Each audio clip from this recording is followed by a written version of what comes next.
we don't really know the impact of a single act of obedience. So that's why, a phone call, a text, encouraging word, even if it's uncomfortable or doesn't make sense, do it because you don't know what's on the other end of it, right? You have no idea.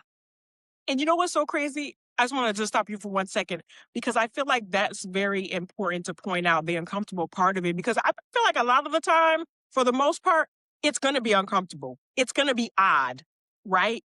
And it's going to be like not making sense. Because if it Mhm. did all of that, we probably would do it in and of ourselves, right? Yeah. So it's almost like look for those things.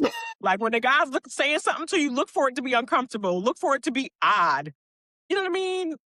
And it's Yeah. like, okay, then I need to do it regardless. So I'm sorry. I didn't mean to interrupt you, but that literally just stood out when you said that. No, that makes sense because there's been times where he's asked me and I'm like, really?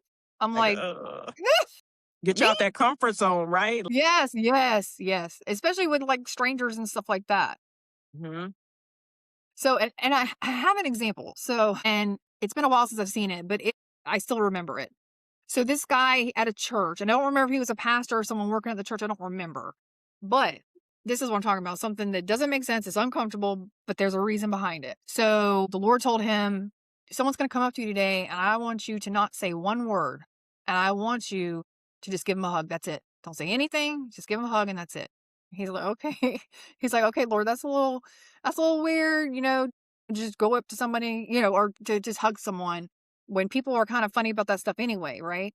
Now, mind you, I think this was at a church. So, anyway, so a guy came up to him at the end and he hugged him. And the guy fell into him and started crying. And basically, the guy told him, "Thank you so much for hugging me. I prayed to God and told him you have one more chance to show me that you see me and that that you see me and that you're real and that you care. And I want someone to come up and give me a hug. I don't want to hear no sermon. I don't want to hear no preaching. I don't want to hear anyone talking to me. I just want someone to come up and hug me."